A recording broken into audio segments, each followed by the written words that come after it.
Fala, meus queridos, tudo bom com vocês? Estamos aqui agora para a nossa aula de Química, aula de número 19, falando sobre bases, continuando aí em funções inorgânicas químicas.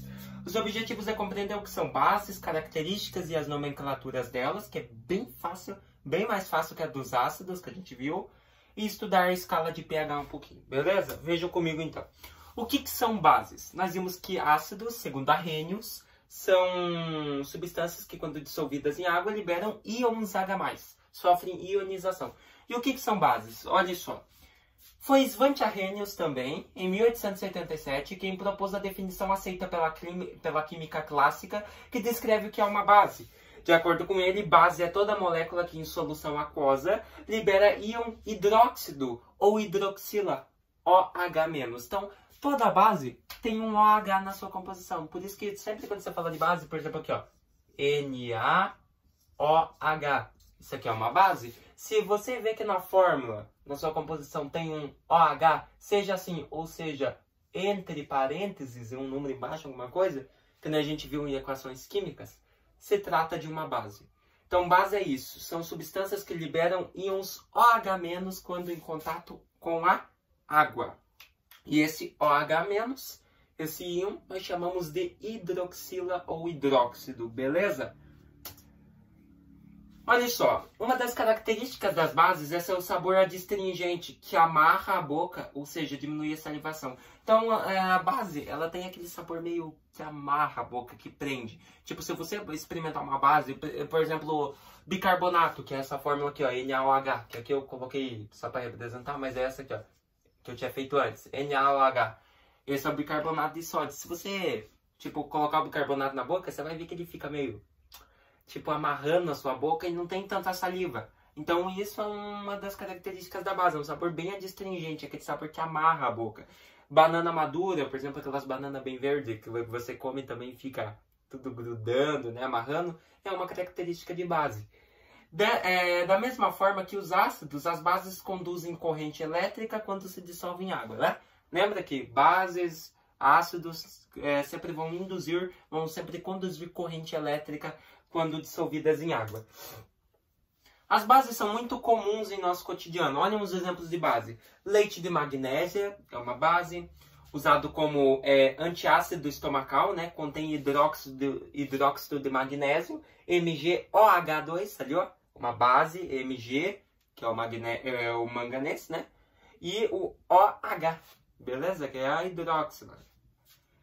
Daí temos também água de cal, usada na caiação de paredes e árvores e contém o hidróxido de cálcio, CaOH2. Então, as bases são muito comuns no nosso dia a dia. Temos o bicarbonato, temos o leite de magnésia, temos a água de cal, né, que é o hidróxido de cálcio, e assim por mais. Mais alguns exemplos de base em nosso cotidiano. Solução de amoníaco presente em muitos produtos de limpeza e também em produtos para uso farmacêutico. Contém hidróxido de amônio, NH4OH, e soda cáustica, que contém o hidróxido de sódio, NaOH. Ali eles colocaram NOH, mas está errado, tá? É Na, esqueceram do Azinho ali. Hidróxido de sódio, tá? As bases podem ser classificadas de acordo com o número de hidroxilas que contém na molécula. Então, lembra lá? Monoácido, diácido, triácido, tetraácido, lá para os ácidos. Aqui para a base é a mesma coisa, segundo o número de hidroxilas. Então, olha só. Monobase, uma hidroxila. Podemos ter o NaOH, que é esse aqui. Dibases, duas hidroxilas, ou seja, CaOH2, que é esse aqui, por exemplo, que eu fiz. Tribase, são 3 hidroxilas, 3 OH. Então, a gente pode ter o AlOH3, ou seja, hidróxido de alumínio. E temos a tetrabase, 4 hidroxilas. Temos o BdOH4, beleza? Temos o elemento e 4 hidroxilas, beleza? Então, a primeira é hidróxido de sódio, hidróxido de cálcio, hidróxido de alumínio. Opa! Mas tudo é hidróxido de? Hidróxido de? E a partir daí que nós vamos começar a ver a nomenclatura, beleza? Então, antes de explicar aquilo ali para vocês, vamos para a nomenclatura. Como é feita a nomenclatura de bases? Olha só a nomenclatura. A nomenclatura desses compostos baseia-se nessa sua formação. em que sempre se escreve o primeiro hidróxido de, seguido do nome do cátion. Então, olha só, hidróxido de, nome do cátion. Se a base libera OH-, o OH- é o ânion. Então, o cátion vai ser o outro elemento que está com o OH, com a hidroxila. Então, ele vai ser o mais, ele vai ser o cátion. Por exemplo, aqui, ó, NaOH. OH é a hidroxila, ela é o ânion. E, porventura, o Na, o sódio, é o cátion. E como que é o nome? É hidróxido de mais o nome do elemento que estiver junto com a hidroxila. Então, por exemplo, olha lá o que eu citei aqui, ó. Você tem NaOH. Você vai ter o hidróxido de, daí o nome do elemento, sódio. Muito fácil, é só isso. Não tem outra regra, tá? Daí você tem aqui, ó, não importa a quantidade de hidroxilas que tem. AL OH3.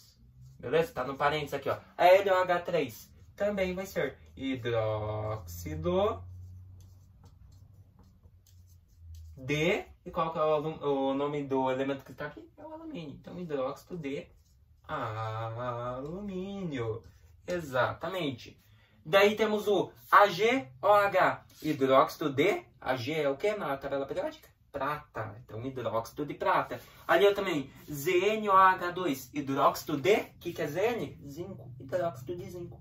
É assim que se faz a nomenclatura de bases. Então, é muito fácil e é só essa regrinha. Beleza? Então, para nomear bases, é fácil demais. Olha só. Outra classificação diz respeito ao grau de dissociação. Agora temos outro tipo de classificação de bases, tá?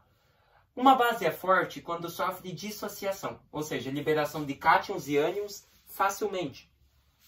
Já quando uma base é fraca, é quando ela dificilmente libera íons. Beleza? Então, uma base forte é quando ela tem liberação de cátions e ânions de forma mais fácil. E base fraca é quando ela se torna difícil para essa base liberar íons, cátion e ânions. Beleza? Partindo disso, o que são indicadores ácido-base? Vocês sabem o que é isso? Olha só. Algumas substâncias podem ser utilizadas para indicar a acidez, a basicidade ou a neutralidade de um meio, ou seja, de um composto. Quando entra em contato com a amostra, ocorrem alterações de sua coloração. Essas substâncias são chamadas de indicadores ácidos-bases. Então, temos aqui a escala de pH, né? pH vai de 0 a 14, que não falei. E as cores vão dizer se é ácido, se é neutro ou se aquela substância é básica. Beleza? Exemplos de indicadores ácidos base, muito utilizados em laboratório, são papéis de tornassol. Papéis de tornassol são neutros, então em contato eles vão mudar a cor e dizer se aquele composto é ácido ou básico. A solução de fenolftaleína também.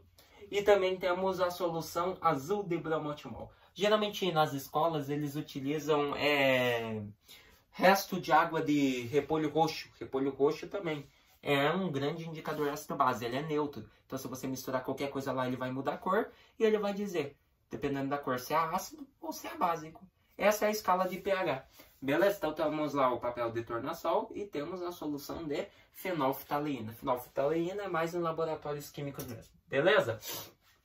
Sendo assim, o pH 7 representa uma solução neutra. Por exemplo, a água pura. Já os que estão antes do 7 são soluções ácidas. Portanto, temos pH ácido. E os que estão após o 7 são soluções básicas, pH alcalino. Tá? Então, alcalino é base e ácido é ácido. Beleza? Alcalino sempre se refere à base. Então, antes do 7, ácido. Depois do número 7, básico. E o 7 é neutro. São substâncias que não são nem ácidas nem básicas, tá? Então, aí tem o pH 7, que é aquele verde ali. Beleza? Então, é bem de boa de medir a escala de pH, né? Do potencial hidrogeniônico. Beleza? pH potencial hidrogeniônico. Fechou? O pH é uma característica de todas as substâncias, determinado pela concentração de íons de hidrogênio, por isso que é pH. Quanto menor o pH de uma substância, maior a concentração de íons H+, e menor a concentração de íons OH-. Então, quanto menor o pH de uma substância, ou seja, quanto mais ácida a substância for, mais ela vai liberar íons H+, isso nós sabemos, e será menor a concentração de OH-. Agora, quanto maior o pH, menor a concentração de íons H+, e vai liberar mais hidroxila, pois é uma base. Beleza? Então, tá ali ó, as escalas de pH, né? Ácido, neutro, alcalino. Daí temos alguns exemplos, ó. Ácidos. Temos o ácido do estômago, a Coca-Cola, o café, o leite, o tomate, o limão, a bateria.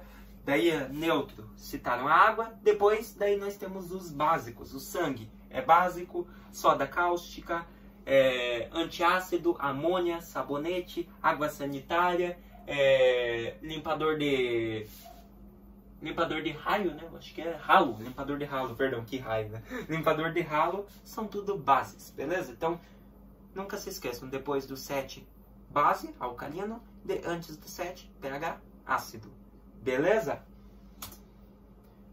Então é isso aí, galera. O que nós vimos nessa aula? Vimos, então, as classificações, como classificar as bases, monobases, dibases, tribases, tetrabases, e vimos a nomenclatura das bases, que é só hidróxido de e o nome do elemento que acompanha a hidroxila OH-, tá? Então, vamos supor que eu tivesse aqui, ó, vamos supor o OG, que eu acho que é o organezônio, né? O último elemento da tabela. OGOH4, vamos supor. Também seria hidróxido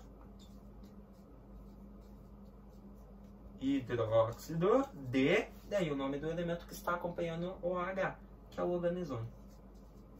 Hidróxido de organezônio. Fechou? Então é basicamente isso que é a nomenclatura das bases. É a mais fácil das nomenclaturas, tá bom? E daí nós temos aí que nós vimos a escala de pH, né? Potencial hidrogeniônico, tá? Para indicar se algo é ácido ou é básico, alcalino. Beleza? Eu espero que vocês tenham gostado dessa aula, entendido aí sobre esse conteúdo aí bem básico, né? Bem sobre bases mesmo, conteúdo bem legal e bem fácil. Se vemos na próxima aula, que daí nós vamos começar outra função inorgânica, que são os sais, beleza? Até mais!